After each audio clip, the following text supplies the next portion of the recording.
Bismillahirrohmanirrohim. Assalamualaikum warahmatullahi wabarakatuh. Salam sejahtera untuk kita semua, kawan-kawan. Hari ini kita akan membahas mengenai jenis-jenis teks.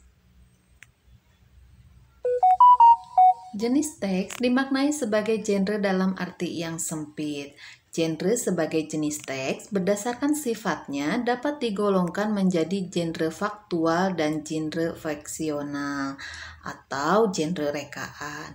Berdasarkan cakupannya, genre dibagi menjadi dua juga, yaitu genre makro dan genre mikro. Berikut pembagian genre berdasarkan sifat dan cakupannya. Genre faktual dan genre fiksional. Genre faktual adalah jenis teks yang dibuat berdasarkan kejadian, peristiwa, atau keadaan nyata yang berada di sekitar lingkungan hidup. Genre faktual meliputi laporan, deskripsi, prosedur, rekon, eksplanasi, eksposisi, dan diskusi. Sedangkan genre fiksional adalah jenis teks yang dibuat berdasarkan imajinasi, bukan berdasarkan kenyataan yang sesungguhnya. Nah, genre fiksional mencakup rekon, anekdot, cerita atau naratif, dan exemplum. Genre makro dan genre mikro.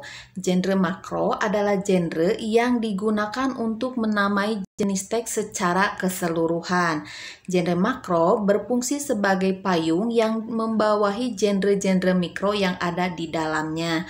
Contohnya buku, ulasan buku atau resensi, proposal penelitian, laporan penelitian, laporan praktikum, dan artikel ilmiah. Sedangkan genre mikro ialah subgenre yang lebih kecil yang terdapat di dalamnya dan dipayungi oleh genre makro tersebut. Contohnya deskripsi, eksplanasi, eksposisi, dan lain-lain. Selanjutnya ada jenis teks. Jenis teks ini dibagi menjadi dua, ada teks akademik dan teks non-akademik.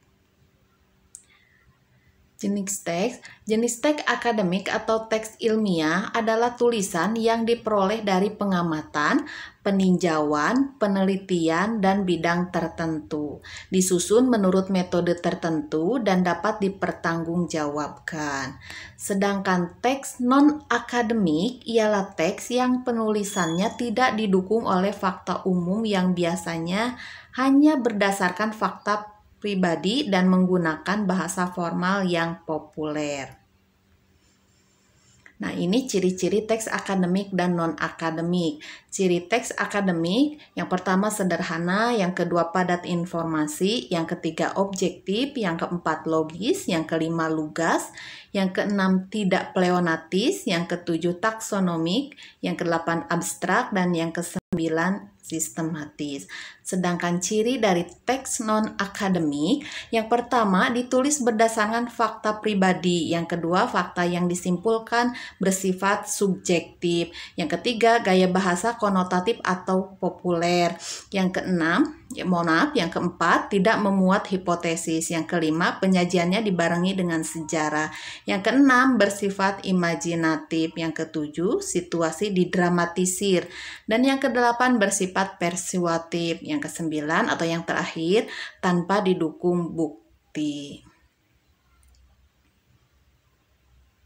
Nah, itu saja kawan-kawan yang bisa Ibu sampaikan dalam kesempatan kali ini. Semoga materi yang Ibu sampaikan dapat terpahami dengan baik. Terima kasih. Wassalamualaikum warahmatullahi wabarakatuh.